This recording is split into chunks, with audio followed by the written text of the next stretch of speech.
Olá, pessoal, sejam todos muito bem-vindos a mais um podcast filosófico, atividade promovida pela Organização Internacional Nova Acrópole do Brasil. E para conversarmos hoje, recebemos o professor voluntário da sede Caxias do Sul, no Rio Grande do Sul, Gustavo Massen. Seja muito bem-vindo. Obrigado, Danilo, é um prazer estar aqui novamente. Hoje nós vamos conversar sobre o filme de 2008 chamado A Partida. Naturalmente não vamos esgotar o tema, longe disso, menos ainda vamos trazer aqui verdades absolutas. Vamos conversar, refletir e que através da história belíssima que nos apresenta esse filme, possamos extrair elementos práticos para as nossas próprias vidas também. Naturalmente haverá spoilers e nós vamos nos ater aos aspectos filosóficos do filme, ou seja, vamos falar da filosofia de vida, dos ensinamentos, visando extrair reflexões que sejam úteis para nós também. Dito isso, eu gostaria que você começasse, Gustavo, fazendo a nossa sinopse, como sempre, para a gente entender um pouco da história, dos personagens e daquilo que a gente vai aprender com esse filme. Bom, o filme ele gira em torno do personagem Daigo Kobayashi, que é um violoncelista de uma orquestra em Tóquio e inicia a trama, na verdade, com um dos seus primeiros desafios que vai aparecer lá na frente de como embalsamador, mas a história toda começa com ele se despedindo da orquestra, que ele acaba de ser demitido e resolve voltar para sua terra natal, Yamagata, com a sua esposa Mika, porque ele tinha herdado a casa da sua mãe, né? A casa da sua mãe que tinha morrido fazia 2 anos.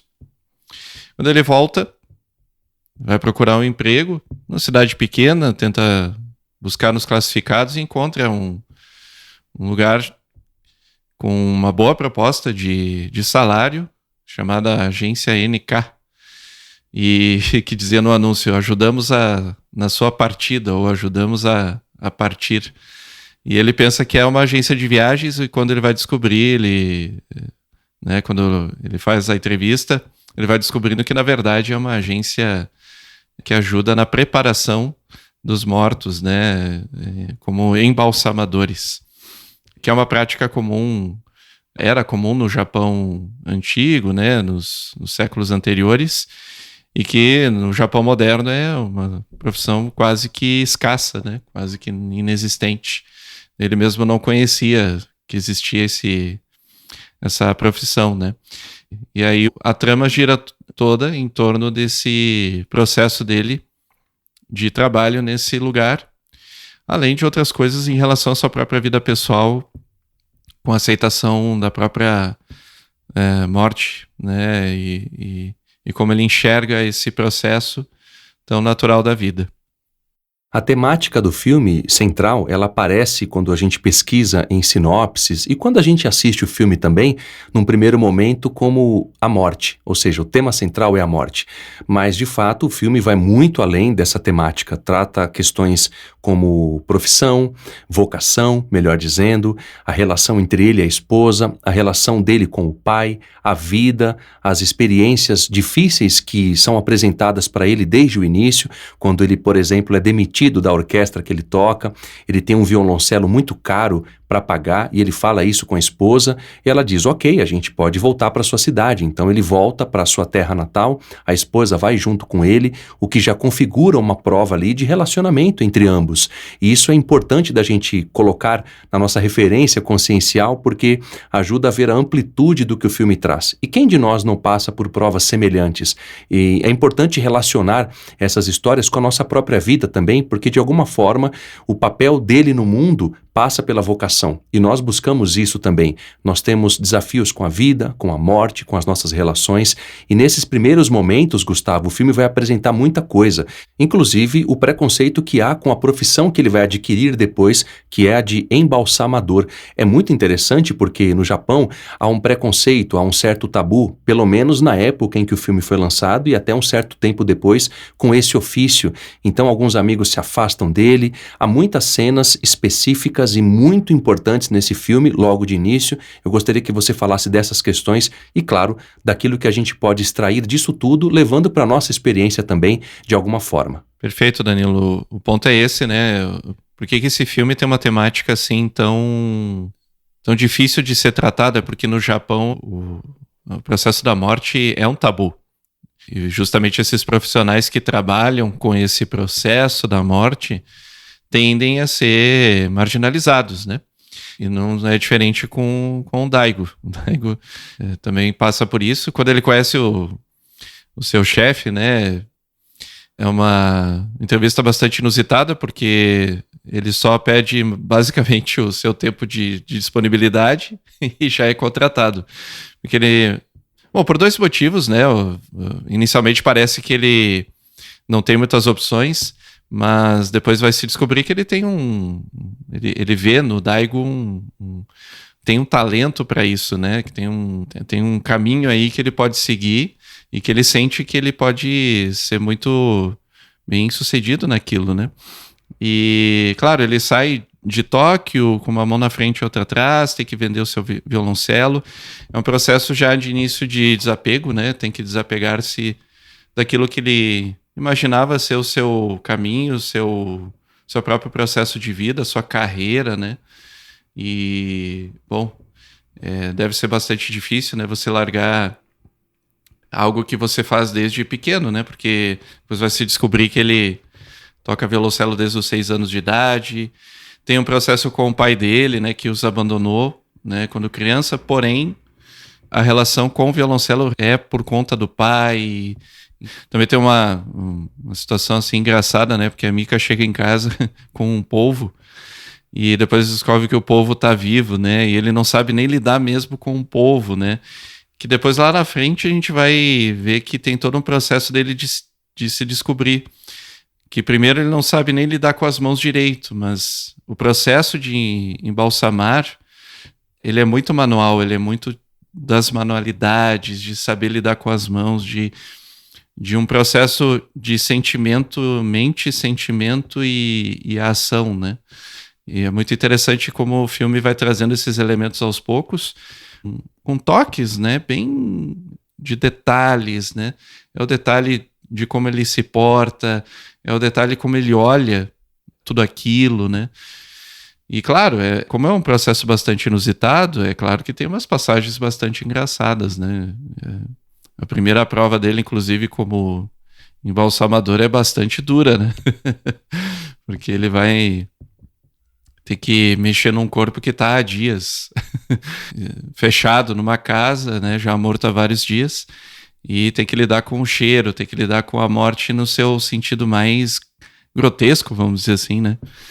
E claro que ele se sente sujo, ele até vai na casa de banhos depois tomar banho, porque ele não aguenta o cheiro. As pessoas chegam perto dele e sentem o cheiro, né? Então tem todo esse processo de aceitação de algo que é um tabu de sociedade, mas também é uma aceitação da morte como um todo, né, Danilo? Tem um paralelo aí que o filme mostra muito claro entre eu aceitar isso socialmente e eu aceitar isso internamente também, como um processo natural que todos vão passar. E uma outra coisa, Danilo, bem interessante que você colocou é que o pessoal traz isso, em geral, como temática central do filme, a morte. E não necessariamente é isso. A gente vai descobrindo que não é a morte o tema central, né? Mas já vamos falar disso, porque esse início do filme traz muito essa reflexão de o que é isso, o que é esse processo, trazendo paralelo com a vida do personagem, do Daigo, como ele se sente em relação a assumir esse novo trabalho, né, largar de mão o seu sonho, né, ou o que ele imaginava ser o seu sonho. Ele até comenta, né, o quão depois ele vai entender que a vida dele era superficial, né, que queria só uma carreira, enfim, coisas que vão aparecendo ao longo do filme e da história para trazer justamente esse momento de reflexão com um paralelo da morte, né? E justamente sobre esse ponto, Gustavo, eu gostaria que você falasse um pouco mais, porque voltando para o início do filme, ele começa no final, ou seja, aquela cena que o Daigo está indo junto com o Sr. Sasaki embalsamar uma pessoa que faleceu, e ele próprio, o Sr. Sasaki, é uma figura muito introspectiva, enigmática, não só pela profissão, mas também com todo o seu contexto de vida, ou seja, lá na frente, quando a gente vai conhecê-lo melhor, o Daigo vai pedir demissão para ele, mas ao ouvir a sua história, ele que perdeu a sua esposa, o Sr. Sasaki, ele passa por provas e isso o leva àquela profissão. E nesse momento que eles estão juntos no carro, voltando para a cena que eu havia relatado anteriormente, há uma ponte que os leva até o local onde eles estão indo fazer o serviço. E se você reparar bem, Gustavo, é tudo muito nebuloso ali e há uma ponte também que está simbolizando uma passagem. Isso é muito curioso porque esse mistério de vida me remete às tradições egípcias e temos muito que aprender dessa cena e dessas reflexões também. E há, inclusive, uma outra cena mais adiante de uma senhora que falece e depois da sua cremação vemos imagens de aves voando. Essas transições que o diretor coloca são magníficas e se ele o fez com essa consciência de profundidade, de espiritualidade, sem dúvidas é algo genial. Mas o fato é que está feito e a gente pode refletir dessa maneira e eu gostaria que você falasse desses momentos e o que a gente pode aprender com essas cenas que vão tratar desse ponto da morte com esses simbolismos todos e o que a gente pode também, obviamente, refletir na nossa própria experiência com essa profundidade de transição, de passagens de vida, de uma compreensão maior que, em algum momento, algo em nós morre para dar nascimento a outras coisas. Em suma, gostaria que você falasse um pouco mais sobre esses pontos. Em específico, essa primeira experiência do Daigo é muito interessante mesmo. Por quê? Porque ele é o primeiro impacto, né? Como você falou, tem uma transição ali, né? Uma transição muito clara. O que está acontecendo? O que vai acontecer? Parece uma relação de quem está aceitando do lado dos vivos e quem está do lado dos mortos também, né? É um processo nebuloso, como você bem falou. Não está muito claro, não é muito claro o que vai acontecer.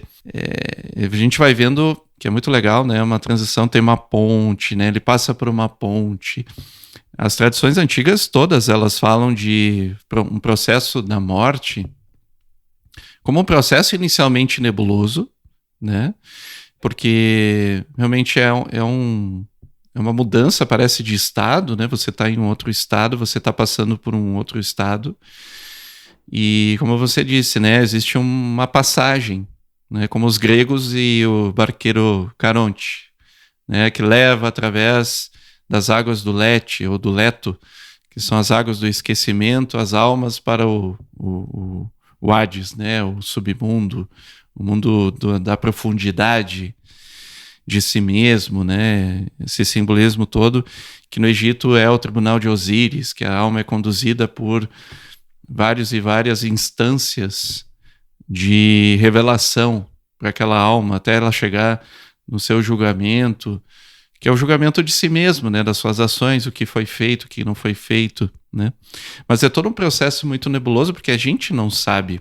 A gente ainda trata a morte como um processo bastante misterioso, porque assim o é, né? Ninguém aqui lembra de ter passado por essa experiência.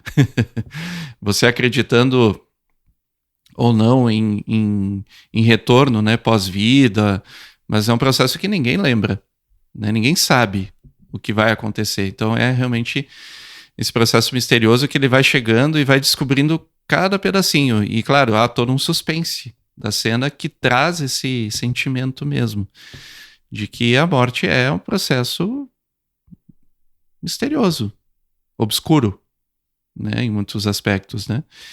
E o fato dele ter passado por essa experiência que o deixa bastante impactado e nauseado, vamos dizer assim, né?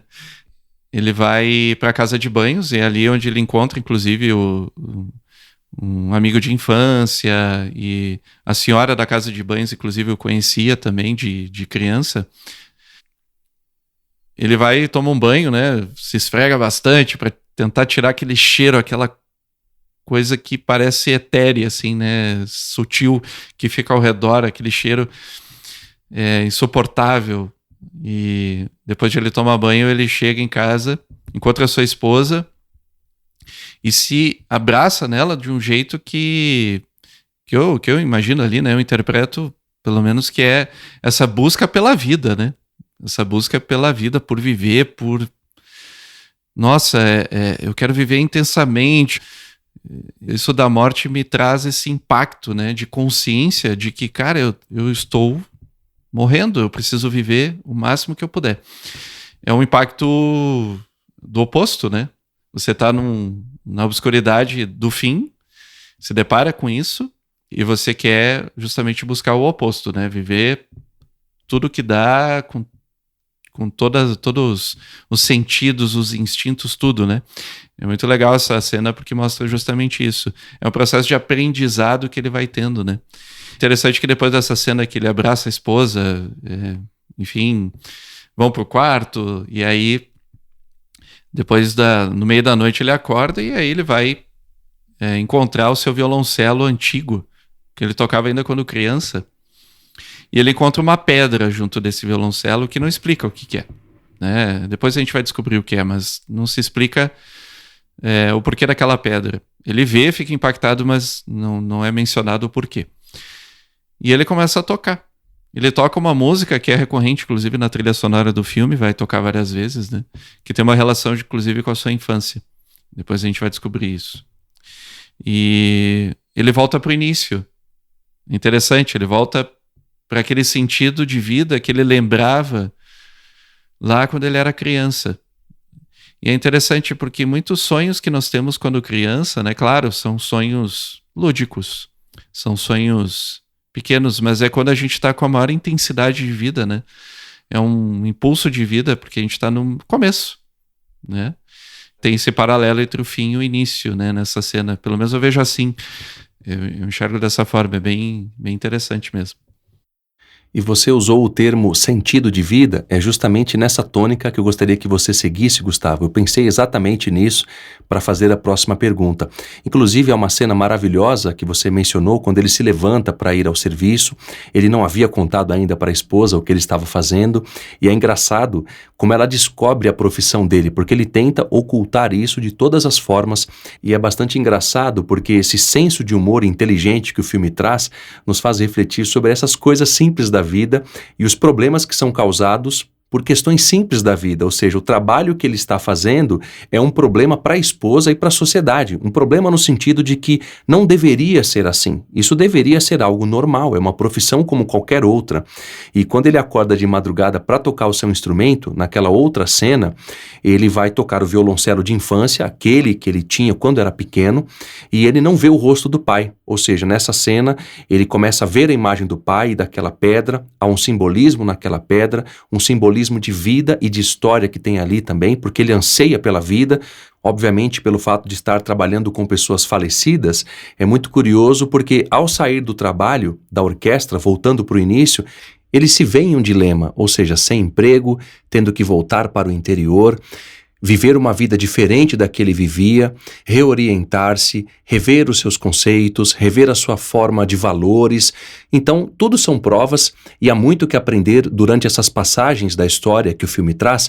E eu gostaria que você falasse desses pontos, justamente para que a gente refletisse um pouquinho mais sobre cada um deles. Sem dúvida. O que você falou aí de sentido de vida, na segunda cena, que ele realmente aí vê o embalsamar de fato, como é feito, que aí ele vai entender a beleza, né, do rito, que é e até o chefe dele, ele menciona algo assim que o rito, ele faz com que a pessoa fique com uma beleza eterna. Né? É para simular que a pessoa que está ali fazendo a sua passagem tem uma beleza eterna. Por isso é feito todo um processo com o seu corpo de limpeza, purificação, maquiagem e tudo mais, para deixar aquele corpo mais belo possível para representar, quem sabe, a sua alma mesmo, que é quem ela é de verdade, né? Essa alma pura que passou pelas mazelas da vida e seguiu adiante.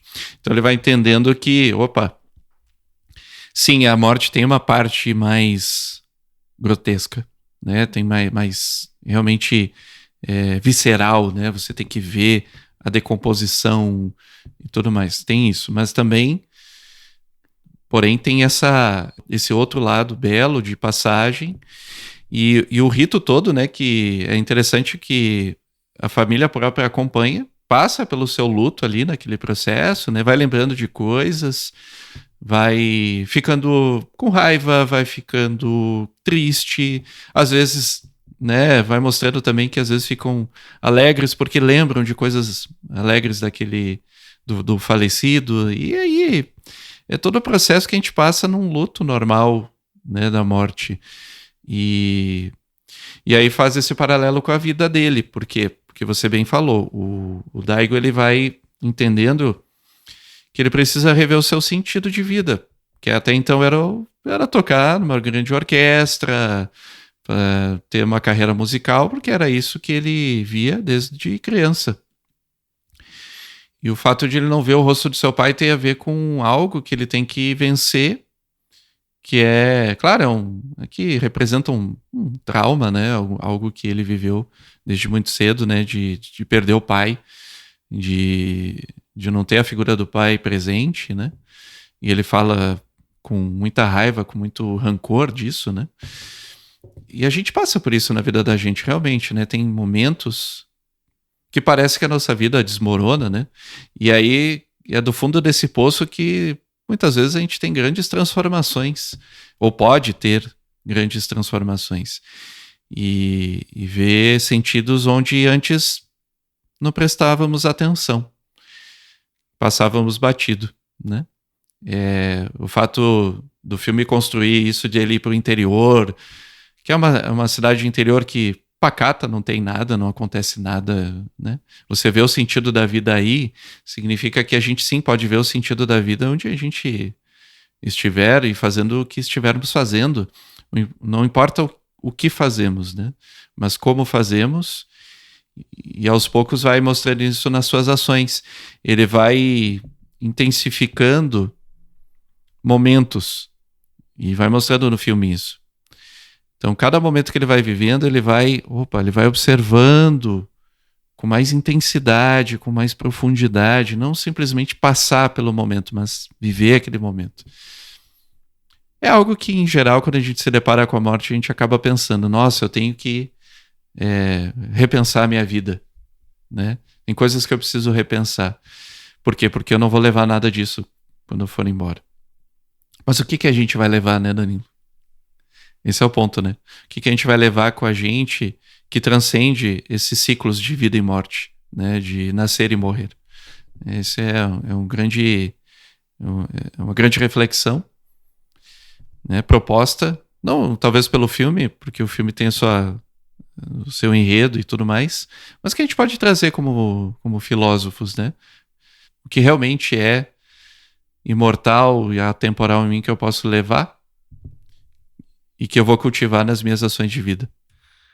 E tem um outro ponto, Gustavo, que a gente não pode deixar de citar, que é um umbral muito forte, porque esse voltar para o interior também me reflete muito a voltar para dentro de si próprio, né? Ele é um princípio de vida bem básico, né? Vamos pensar do ponto de vista objetivo, né? E filosófico, claro, porque não? Você está numa situação de prova, onde você está fora de uma orquestra, tem uma receita menor, e aí ele se vê um pouco na dependência da esposa, e eles juntos falam, bom, a gente vai arrumar algo, né? Eu vou conseguir algum trabalho. E esse voltar para o interior implica em reduzir a sua vida, no sentido econômico, nas questões práticas do dia a dia, né? O casal tem muita sintonia de projeto de vida, eles se amam muito e se respeitam muito.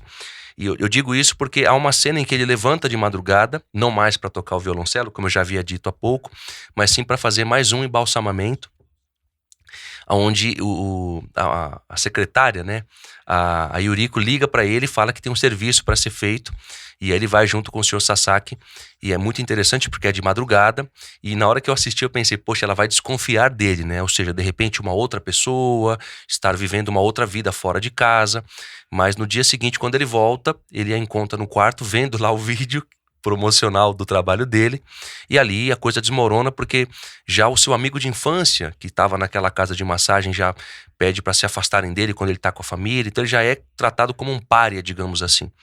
E ali ele vai ter que enfrentar essa decisão porque ele continua no trabalho. Ele tem uma convicção que é difícil, porque ela coloca ele na parede e diz para ele, olha, se você não largar isso, realmente ali você percebe uma intransigência muito grande.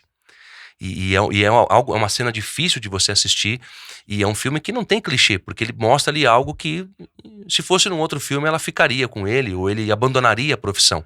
Mas ele persiste, e isso tudo culmina com o fato dele ir conversar com o chefe, que ele quer pedir a demissão, e ali a gente tem algo que para mim é esplêndido, que é o outro lado da história.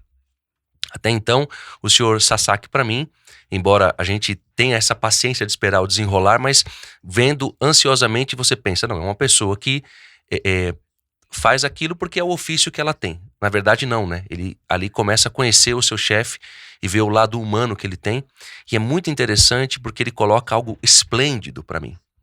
Ele fala, tá vendo essa comida que a gente está comendo? É ruim, mas é bom. Ou seja, a morte ela tem esse lado, mas ao mesmo tempo tem algo de vida ali, ela tem os dois processos. Essa cena é maravilhosa, porque ele fala para ele, olha, a minha primeira cliente foi a minha esposa. E ali você fala, poxa, você imagina a dor desse rapaz, né? Do chefe dele, e o porquê que ele faz aquilo. Porque ele encontra o sentido de vida dele na profissão.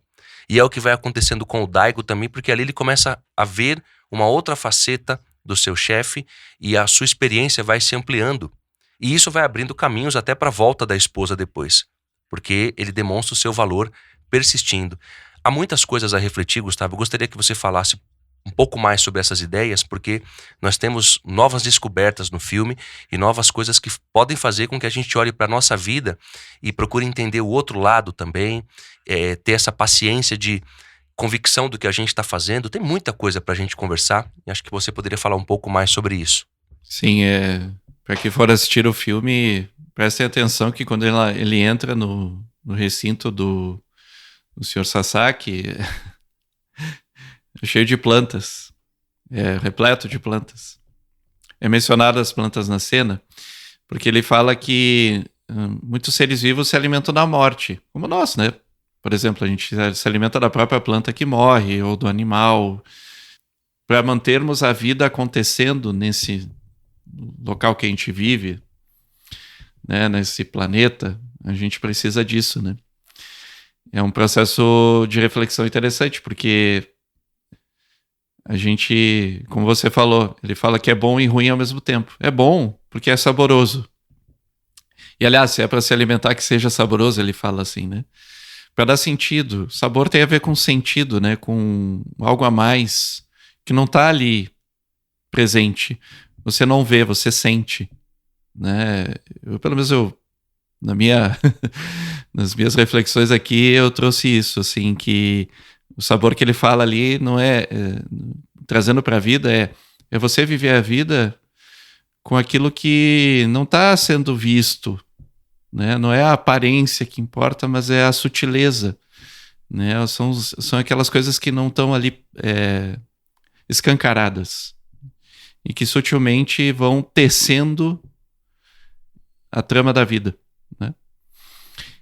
E é muito interessante mesmo, porque ele vai vendo que, bom, a profissão do chefe dele não foi um acidente, foi porque ele quis. E até chama a atenção, eu estou há 9 anos fazendo isso. Mas o que ele fazia antes? Porque ele é um senhor de idade já, tem a sua idade, já tem seus, sei lá, imagino 60 e poucos anos. E o que ele fazia antes, né? Não importa, mas se for pensar, 9 anos é pouco perto da carreira toda que ele teve. E a gente imagina que ele faz isso desde sempre porque, sei lá, pelo menos eu imaginava isso, né? Não, ele faz isso desde sempre. Por quê? Porque não teve outra profissão, ou foi uma coisa meio de família, né? Mas não, ele escolheu fazer isso porque ele viu o sentido disso.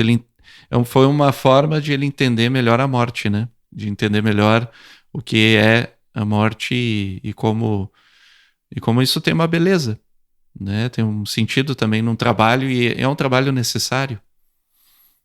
E aí o Daigo vai vendo que, Tem algo aí, né? Que ele já estava sentindo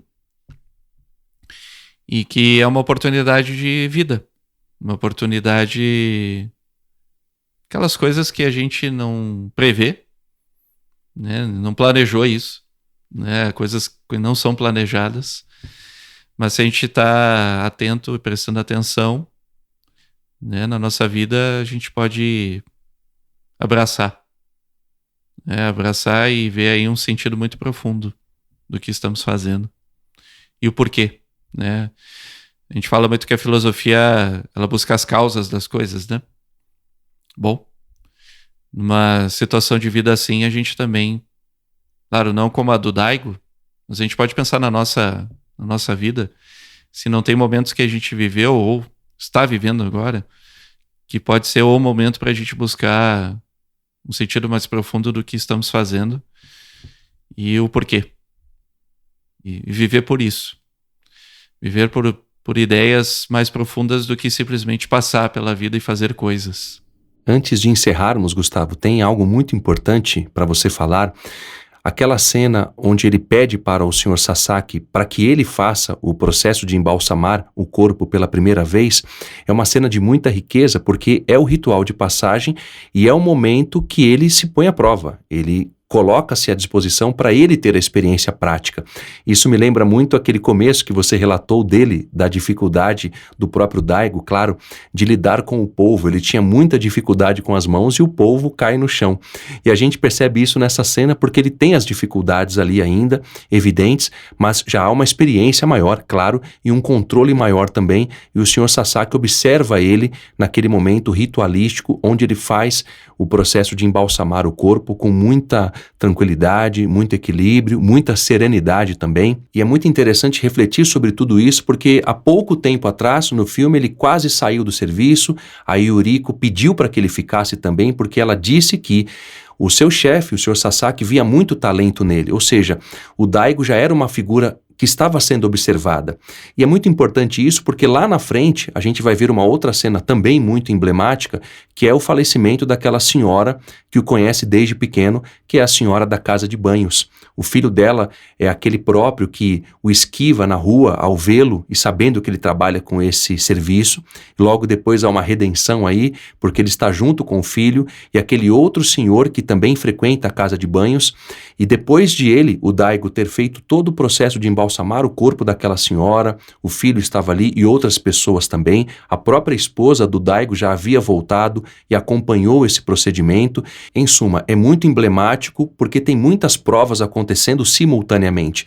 Aquele amigo que se envergonhou dele, agora o viu fazendo um procedimento ritualístico e muito sagrado com a sua mãe e com muito respeito. Ou seja, ele passa a valorizar o ofício do seu amigo que ele outrora teve vergonha na rua. A mesma coisa a esposa, que sabe que aquela senhora o conhece desde pequeno e ele está ali com uma postura de muita nobreza, de muita dignidade, de muito valor. Ou seja, ele está provando de maneira muito natural e tranquila, obviamente, a convicção que ele tem no ofício que ele faz. E logo depois desse procedimento todo, quando tudo se acaba ali naquele primeiro momento, na primeira parte da cerimônia, digamos assim, eles vão lá para o fundo e o filho pede para acompanhar aquele momento derradeiro, que era a cremação de sua mãe. E ele olha para o fundo do caixão, aquele senhor, e ele realmente sente ali aquela morte. E ele diz, eu já fiz isso muitas vezes. E aí ele se cala, porque ele sente muito aquela morte. E isso é emblemático porque temos a purificação do fogo, essa nova transição de vida, e logo após, com uma cena maravilhosa e uma transição esplêndida, nós vemos aves voando. Isso realmente é de uma riqueza e que podemos falar muito sobre esses aspectos. Além do fato também de, logo depois, o Daigo pegar a pedra nas suas mãos e contar para sua esposa aquela história que a gente vai falar mais para frente. Mas, em resumo, gostaria que você falasse um pouco mais sobre essas cenas e o que a gente pode refletir delas. Esse filme ele é muito tocante, ele tem a capacidade de nos levar às lágrimas, tamanha a riqueza contida em cada uma dessas experiências que nos fazem olhar para nós próprios, sem sombra de dúvida.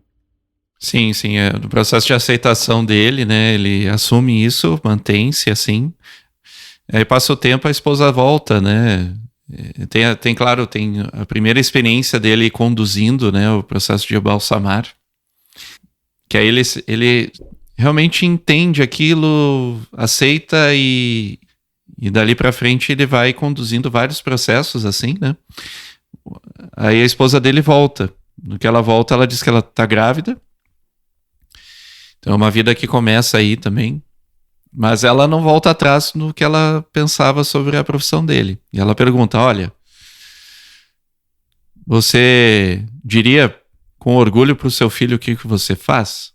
Ele vai sofrer bullying na escola. Isso com certeza e tal. Faz todo dá todos os seus argumentos aí, né? E ocasionalmente, né, a senhora da casa de banhos, ela falece, né? Sim, aí tem a cena do falecimento e tal, isso acontece à noite, eles vão vê-la, né? E é visto ali como é que é o processo de embalsamar. A esposa pela primeira vez, né, tem essa visão, né, do que é, mas ainda não muda, né? Ainda não há uma mudança significativa. E aí tem um outro evento, né, que ele vai fazer, né, esse processo, que aí ela aceita que isso é lá na frente, né? Que aí realmente ela vê a beleza do que ele faz, né, do porquê ele faz. Que não é só porque ele tá ganhando dinheiro, um bom dinheiro, mas que ela até fala, olha, a gente pode viver pobre e feliz, não tem problema, né? Ela aceita qualquer coisa. Menos isso, né? Tudo menos isso. E dá pra entender porque não é socialmente aceito, né? O amigo dele de infância ali, que é filho da senhora da casa de banhos, também, né? Fala, olha, você tem que mudar de trabalho, isso é muito vergonhoso, né? E muitas vezes a gente tem isso nas nossas vidas, na sociedade em geral, trabalhos que são vistos de forma até vergonhosa, né? Não só esse tipo de trabalho, mas qualquer outro, né? A gente vê assim, são trabalhos necessários, mas são mal vistos, né? E aí tem um episódio que ele vai ajudar, né, no embalsamamento da senhora da casa de banhos, né?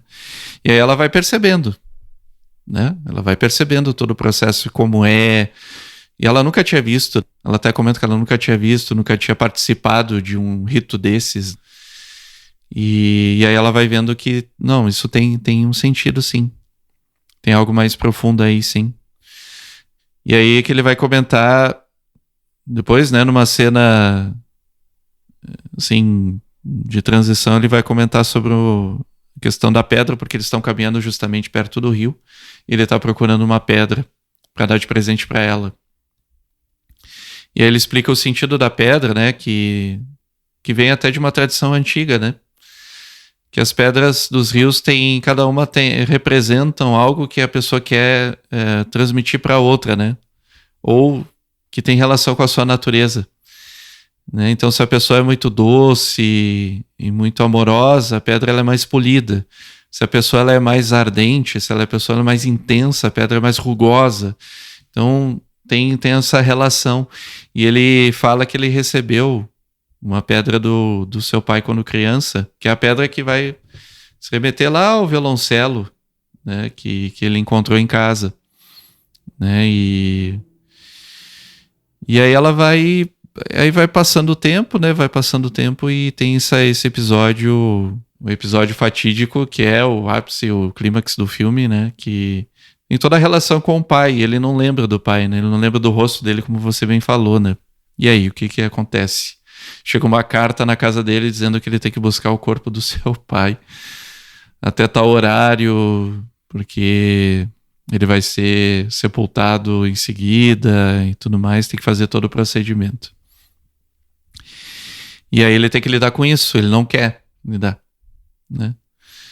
E não aceita, e a sua esposa, a Mika, tenta convencê-lo, e inclusive o pessoal do trabalho também tenta convencê-lo, e até que ele finalmente aceita, né? Aceita o que ele precisa fazer, precisa dar o último adeus para o seu pai, ainda que ele tenha todo o rancor, toda a questão do rancor, né? E é uma cena muito interessante, porque não mostra o rosto do pai, né?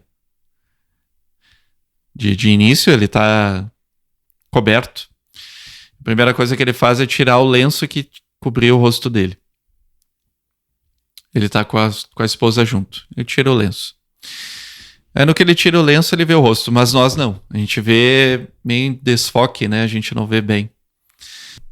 E aí o pessoal já tava, da funerária, já tava indo pra levar o corpo. Já ia pegar o corpo e ia jogar dentro do caixão. E aí ele fica bravo. Diz, não, eu vou fazer o processo e tal. E aí ele assume. A esposa fala, o meu esposo é embalsamador. Finalmente diz, é o que ele faz, né? E com muito orgulho ela fala isso. E aí ele começa a maquiar o pai, muito emocionado, né? E no filme inteiro ele não chora, né? Ele tem muitos momentos que ele quase, né? Mas é algo que fica retido nele, né? E é o momento que ele realmente se liberta, né? Ele se liberta quando ele de certa forma ali não fala, mas perdoa o pai, né? Perdoa pelo que ele fez. E faz todo o processo, limpa ele, maquia ele, deixa ele pronto para fazer sua passagem. E aí é que finalmente a gente vê o seu rosto. Ele vê, porque lembra da infância. E a gente também pode ver o rosto do pai, né? É uma cena muito bonita que é o nó que desata, né, Danilo? Em toda boa história tem isso, né? Tem algo que se resolve. E nessa história é essa resolução que é feita, né? E tem mais um detalhe também, né? Ele tá preparando as mãos, que também tem todo o preparo das mãos, né? Ele vê que a mão tá bem fechada, ele abre a mão e vê que tem uma pedra. E essa pedra é a pedra que ele tinha guardado do filho dele ainda quando criança. Ele lembra da pedra, e aí o Daigo pega essa pedra, muito emocionado, e dá para sua esposa e coloca sobre a barriga, né, como que transmitindo para a próxima geração, né? Da morte nasce a vida. Realmente, essa cena ela é bastante forte, realmente é muito emocionante, sem sombra de dúvidas. É difícil, é verdade. A gente ri agora, né? Pra quem for assistir, se preparem, é filme pra chorar. E a gente aprende nessa vida a dar bons sorrisos, a termos boas lágrimas também, o que nos coloca a condição humana. Quando a gente é indiferente a uma e outra experiência, isso é um indicativo de afastamento dessa condição divina que nós temos enquanto seres humanos. E isso me lembra o Pequeno Príncipe, quando ele começa a chorar e o aviador fica sem ação e ele escreve na sua obra, é misterioso o país ou o vale das lágrimas. Isso é profundamente verdadeiro. Como a gente gravou há pouco tempo atrás o Senhor dos Anéis e tem uma frase do Gandalf que diz, nem todas as lágrimas são o mal. Muito bem lembrado, Gustavo. E é muito importante para que a gente fale nesse final das dificuldades, como você bem lembrou, que ele vai passando. São inúmeras, muitas provas. E tem uma cena muito bonita em que ele está embalsamando uma senhora e a família começa a brincar com a defunta. Começam a colocar um brinco nela, que era o que ela gostava, roupas diferentes, o batom também, eles pintam as suas unhas, ou seja, há uma leveza e um entendimento desse processo da morte por parte da família. É uma cena muito bonita que nos traz o outro lado da morte, que é essa vida que há também nessa experiência. É uma dualidade que é muito importante da gente refletir. E isso nos remete ao novo Daigo que está ali, que entendeu o processo de embalsamar o seu ofício, a sua nova experiência de vida, e ele já é outro ali, mais maduro. Ele é o herói cotidiano, como nos ensina a professora Adélia Steinberg, a diretora internacional da Nova Acrópole, que faleceu no ano passado, nos ensina essa pérola de sabedoria, e isso me leva muito a refletir sobre esse filme desse ponto de vista. É muito curioso porque naquele momento derradeiro, o ápice do filme, quando ele recebe a notícia de que o pai havia falecido e ele está no trabalho, há uma discussão dele com a esposa também, é o momento de maior prova dele. Ele está no trabalho quando isso acontece e ele não quer participar dessa experiência. Quem liga para ele é a esposa e ele desliga o telefone na sua cara, como eu já havia dito, e a sua colega de trabalho, a Yuriko, ela diz para ele ir até lá. E é muito interessante porque o Sr. Sasaki ele fica ali tranquilo, observando tudo aquilo imóvel. E a Yoriko, que tem um segredo a revelar, ela insiste para que ele vá visitar o pai, que é um momento importante para ele, mesmo estando morto. E o motivo dele, Daigo, não querer estar lá é justamente o rancor que ele guarda em relação ao seu pai. E ele fica indignado com isso tudo. O fato é que ele precisa realmente passar pela prova de superar essa debilidade. E quando ele decide realmente ir, ele pega a chave com o Sr. Sasaki, que muito gentilmente empresta o carro para que ele vá até o encontro do corpo do seu pai, e quando ele sai do seu ambiente de trabalho, ele se depara com a sua esposa. Essa é uma cena magnífica de cumplicidade, de generosidade, de amor um pelo outro, e eles vão juntos até o local onde está o corpo do pai. E os dois profissionais que lá estão simplesmente entram e jogam o corpo no chão. Ele fica possesso com aquilo tudo e diz que dali para frente ele vai assumir. E a esposa inclusive fala, o meu esposo é um profissional dessa área. E o Daigo passa ali pela sua grande prova, é uma cena fortíssima, que vai fazer com que a gente reflita sobre muitas coisas. Não, só Danilo, eu queria comentar que justamente ela passou por isso, porque ela mesmo teve que fazer isso, né? Ela também abandonou o filho, teve suas razões. Não é justificável, mas... Exatamente, Gustavo. Eu ia falar justamente esse ponto que você bem lembrou. Ela passou pela mesma prova. Embora não tenha uma justificativa, há sempre o lado da outra pessoa e a gente precisa aprender a ouvir e entender as suas razões, ou pelo menos ter algum grau de compreensão sobre elas. E é isso que o Daigo vai ter que enfrentar. Ao embalsamar o pai, ele vê a pedra nas mãos dele. E essa pedra foi a que ele entregou para o pai na sua infância, e a que ele tinha era a que o pai tinha dado para ele quando ele está tocando ali o violoncelo, que ele relembra daqueles momentos. E é importante ressaltar novamente essa tradição japonesa de que cada pedra simboliza o caráter ou o tipo da pessoa. Uma pedra mais rústica, uma pessoa um pouco mais rústica, uma pedra mais suave, uma pessoa mais suave. Em suma, esse momento onde ele está ali de todo o seu coração, levantando os braços do pai, embalsamando ele de uma maneira tão amorosa, tão respeitosa, é algo marcante. É o próprio processo de embalsamar, né, Danilo? É purificar, né? A gente não falou muito do rito em si, e quem for assistir o filme, preste bem atenção. Ele é mostrado várias vezes. E não é de forma nenhuma... pesado, não, é muito bonito de ver o respeito que se tem no processo e cada ato, como todo bom japonês, né, cada ato tem um sentido, um significado ali, né, que a gente pode relacionar com vários símbolos, né, da própria passagem, né, da própria morte e de como a gente pode chegar do outro lado de uma maneira limpa, purificada, como você falou, né, sem esses pesos pesos que são do processo da vida, né, que a gente vai passar, mas que a gente também tenha o poder de decidir se a gente quer levar esse peso conosco ou não. É uma questão também da gente poder fazer isso aqui agora, né? Eu sei que pode parecer um pouco clichê o que a gente está falando aqui, porque muito se fala disso, né? Mas de verdade, a gente pode decidir agora o que a gente quer levar adiante conosco, e é o que importa para nós, o que tem valor, ou seja, o que tem virtude, força de alma, e o que não é, né? Isso a gente pode definir. Isso é muito importante mesmo, e filmes assim como esse, como toda boa arte, ela nos faz refletir sobre isso, né? Com certeza, Gustavo. Justamente por isso que eu gostaria que nesse encerramento você falasse desse processo de desatar os nós, como você muito bem colocou. A gente deveria pensar que a nossa passagem de vida deve ser leve, sem rancores, e é justamente isso que o Daigo faz. Ele se purifica ao chorar pela morte do pai. E a esposa está junto com ele naquela cena que é de uma beleza tão sutil e tão profunda que toca a todos nós, porque nos purifica também de alguma forma. Um bom filme, inclusive esse ganhou o Oscar de melhor filme estrangeiro de 2008, nos ensina a viver, a refletir, a que essas histórias sendo bem contadas fazem com que a gente olhe para a nossa própria vida e aprenda algo. Nós não precisamos trabalhar com a mesma profissão que o Daigo, mas podemos aprender coisas semelhantes, porque se somos seres humanos, podemos extrair experiências que nos aproximem de uma vivência mais interior, mais reflexiva e mais humana também. E, por fim, essa ideia do rito, ou seja, o ritual de passagem. A vida e a morte são parte de uma mesma vida muito maior, como a gente aprende com a filosofia tradicional hindu, com os egípcios, as coisas se transformam, como o próprio Lavoisier nos ensina.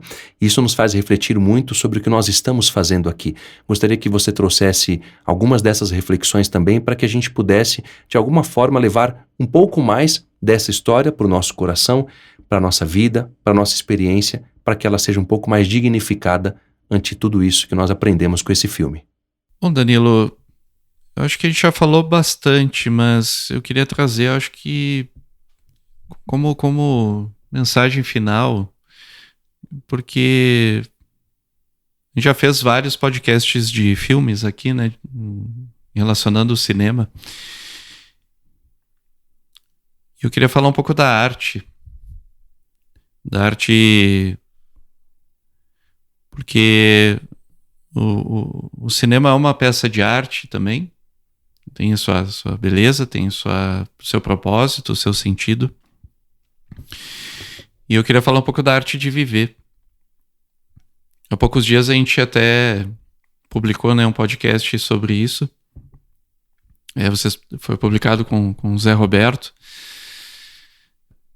E muitas vezes a gente vê essas obras, né, e não entende o quanto elas podem impactar na gente, não pela situação que ele viveu literalmente, né, o personagem viveu na sua vida literalmente, mas o quanto isso tem de significado para nós, e o quanto a gente pode imaginar-nos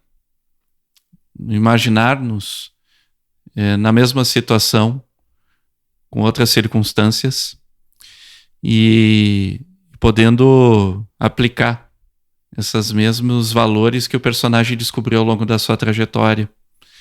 Esse é o valor da arte, a gente poder se ver na nossa própria trajetória, né? Esse é um valor muito importante, e a arte de viver tem a ver com isso, de eu ver a beleza em cada aspecto da vida, dos mais horrendos aos mais belos e bonitos, né?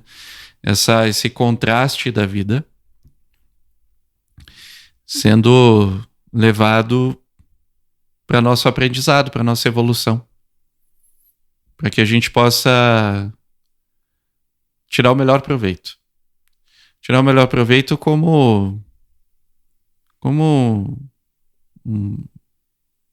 um comportamento sereno até. Não precisa ter uma vida intensa em coisas a serem feitas bom, se você quer que seja assim, tá bem, não há nenhum problema, mas a intensidade da vida tem a ver com o quanto a gente consegue descobrir coisas em nós eternas, né? Imutáveis porque estão fora do tempo, vão estar sempre conosco como uma força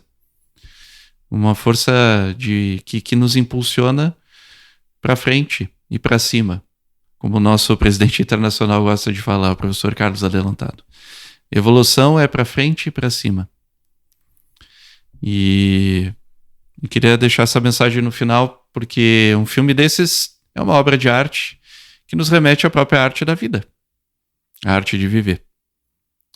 E podemos ser artistas como mínimo da nossa própria vida. Não precisamos ser violoncelistas ou trompetistas ou qualquer outro instrumentista, ou cantores, ou pintores, ou escultores. Não precisamos, mas porque nós podemos ser artistas da nossa própria vida. Dessa forma, encerramos então o nosso podcast de hoje. Lhe agradeço a presença, Gustavo, e claro, desejo que seja sempre muito bem-vindo aqui no podcast da Nova Acrópole. Obrigado, Danilo, por mais uma vez, e agradeço aos ouvintes que estão aí nos recantos desse Brasil nos escutando. Sem dúvida. Para aqueles que queiram nos contatar, podem fazê-lo através do nosso site nova-acropole.org.br/podcast. E para quem quiser saber mais sobre o nosso curso de Filosofia para Viver, basta acessar nova-acropole.org.br. Até a próxima!